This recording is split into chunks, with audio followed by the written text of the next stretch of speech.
Subaru fans, you're finally getting a proper hybrid system in the Forester. Power is up, efficiency is up, price is up. By how much? Well, I'll dig into all of this.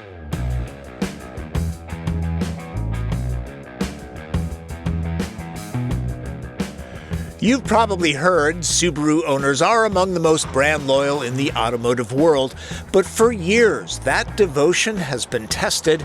Not when it comes to styling, cutting-edge design doesn't seem to matter. It's been the lack of a fuel-efficient hybrid powertrain that has caused them to shop elsewhere.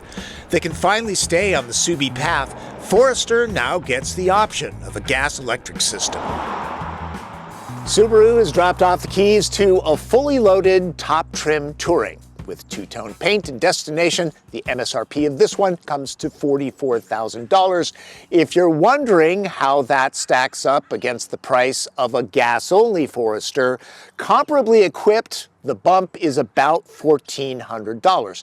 And of course, this does not live in a vacuum. There are other hybrid SUVs out there.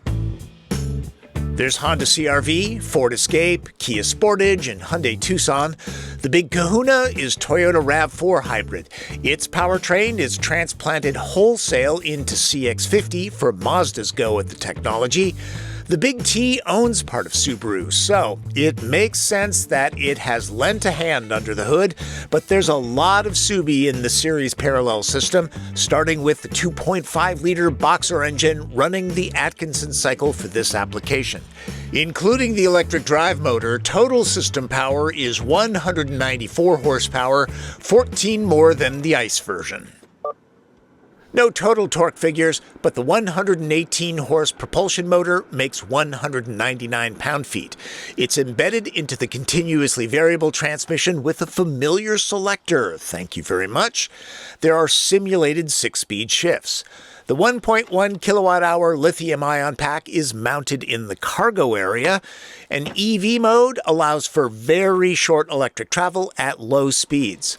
Unlike Toyota's all-wheel drive hybrid powertrain, a shaft runs to the back rubber here, so the familiar symmetrical system remains. Subaru loyalists will also feel right at home with all of the drive modes. There's some hybrid information happening on the 12.3-inch gauge cluster. Foresters aren't meant for Jeep Wrangler-type boulder crawling, but they have decent off-road ability. Lots of information will help drivers make the right decisions, and 8.7 inches of ground clearance should keep the undercarriage relatively scuff-free. Yes, the hybrid does get more oomph, but it's also heavier. So effectively, the power-to-weight ratio is very similar to the ICE version of the Forester. But this does have electric motors, and they have lots of low-end torque off the line. It feels smooth and snappy off the line. Not that Forester owners are paying attention to 0 to 60 times, but this should do that benchmark run in just over 8 seconds, so it's fine. In stop-and-go city driving, it's a more rewarding experience over the gas-only version. This is a hybrid, and you will notice it doing hybrid things, like the engine feathering on, but it's pretty smooth. Really, this is so much better than Subaru's first effort. Yeah, a lot of people forget that there's been a Subaru hybrid in the past. The Crosstrek plug-in hybrid that I drove back in 2019 had soft, spongy brake pedal feel. That's much improved now. And overall, the powertrain is more polished. I've often felt that Subaru's continuously variable transmissions are very well calibrated, for CVTs. But this one is especially well done. It's more refined, it's smoother, and the simulated shifts, they feel pretty real. This gets the same chassis enhancements as the ICE version. Generation 6 adds more higher strength steel, triple the structural adhesives, plus a new assembly method that builds the whole unit body first, then adds body panels, making it 10% stiffer than Generation 5. I find Toyota's hybrid system a bit more sophisticated, but that won't sway Subaru loyalists.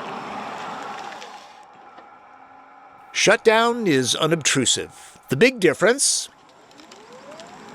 Forester seems to reach for the gas side earlier and more often. It's not a bad thing, it's just a thing, a different dynamic. People are going to buy the hybrid for its efficiency. Here's the deal. It's really important where this is driven. The EPA rates its city efficiency at 35 miles per gallon. That's compared to 25 for the internal combustion Forester. So that is really good. However, the difference isn't so big when you get onto the highway. You're looking at 34 for this, 32 for the ICE. And overall, the EPA rates this efficiency's average at 35 mpg. That's 7 better than the internal combustion. Can't believe I remembered all those numbers. RAV4, CX-50, and Escape hybrids score 3 to 4 miles per gallon better if max efficiency is most important to you. Subaru's suite of ADAS tech is called EyeSight. It's standard, so there's decent adaptive cruise, automatic emergency braking, and lane keeping. If drivers are unresponsive, it now brings the car to a halt, turns on hazard lights, unlocks the doors, and calls first responders. Forester has great visibility, lots of glass. This is very easy to see out of. The seating position is raised a bit, not overly high, and the suspension is tuned for comfort. If you push this really hard in a corner, it's fine, but there is some body roll. But again, this isn't an STI, right? This is a Forester. These are actually used off-road. According to Subaru, it has a different purpose, and it takes on Forest Service roads without issue. The hybrid powertrain doesn't do anything to keep Forester from exploring the great outdoors. Really, this road is a lot more rugged than cameras make it out to be, and the reality is, people oftentimes overbuy their vehicles. This has 8.7 inches of ground clearance. It's all the SUV most people need. It'll get you to the good hiking trails and mountain biking trails. Forester won't be comfortable at speed like Bronco Raptor or 4Runner TRD Pro, but it's less expensive. Buy the tool you need. This is much more capable than a passenger car. With a 35 mile per gallon average, fuel costs are lower than rigs like this, and less polarizing than this. When I did my trunk test with the standard Forester, I was able to squeeze 9 packs of the 2-ply into the back, but remember, there is a hybrid battery under the load floor. Keep your eye on the TP. It's proof that cargo doesn't suffer. It's the same at 27.5 cubic feet or 9 packs. However, standard Foresters get a spare tire. Hybrids are denied. The battery pack fills that space. It could be a problem for people that spend serious time in the wilderness. Also, the shoulder belt that drops from the ceiling can be cumbersome. I would detach that.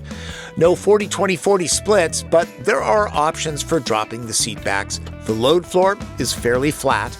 And since Forester is basically a cube, it's great for hauling stuff. 69 cubic feet is a solid score for a crossover this size. Other than the gauge cluster graphics and the EV mode button, this looks pretty much the same as gas-powered Foresters.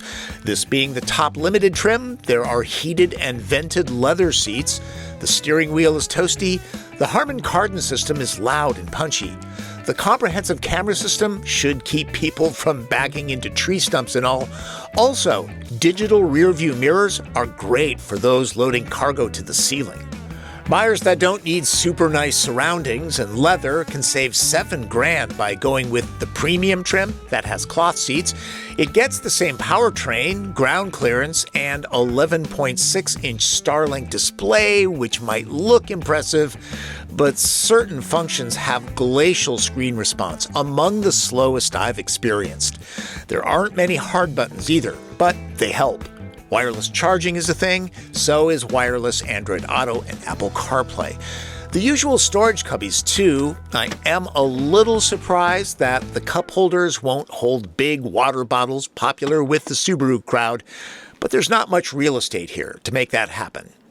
Real quick on the back seat, it's identical in size to the gas-only Forester, and this is a box, so very space efficient. I'm 5'9".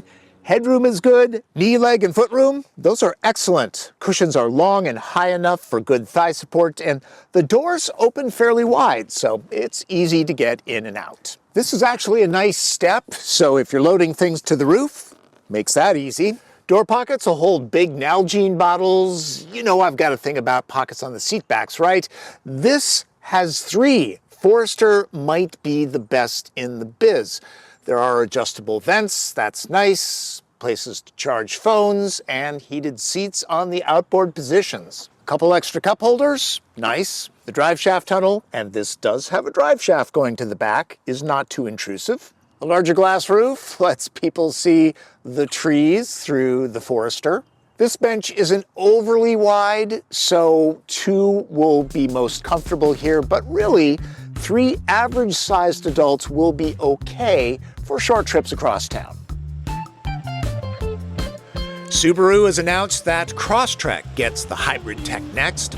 That should arrive in the fall of 2025. Breaking this down, it has all the great attributes of a Forester, because it is a Forester. It's useful, it's practical, it's comfortable, but it's also a hybrid, so in the city, it's much more efficient.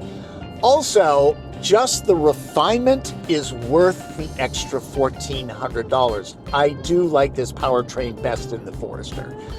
Would I like more power? Yes, I would. I always want more power. And I do wish this screen lag would get fixed because it is a bit distracting. People that drive in the city should easily make the $1,400 premium back in 5 years or less, so it'll appeal to pragmatic Subaru loyalists and draw new buyers to the brand. Forester's appeal gets a big boost just by adding a hybrid powertrain. Now that's efficiency. I've always liked Jeep's Easter eggs. Forester might have it beat. There are all sorts of icons scattered throughout the car. Of course, there's a paw print. Subaru's logo is the star cluster Pleiades in the constellation Taurus, so my favorite here is this telescope. The automaker sponsors a big optical infrared observatory on the Big Island of Hawaii. I couldn't do these videos without the help of Martin Campbell, who drives while I shoot running footage, so he gets a great idea of what these cars are like. What do you think? No, it drives very well. Roomy, has a good power. Yeah. Also, Subaru is now effectively rated #1 in reliability. Yep. So his mom drives a Subaru. A lot of tech. Yeah, Subaru owners love their Subarus. And look close at the hybrid badge. There's a nod to the boxer engine pistons in the graphic.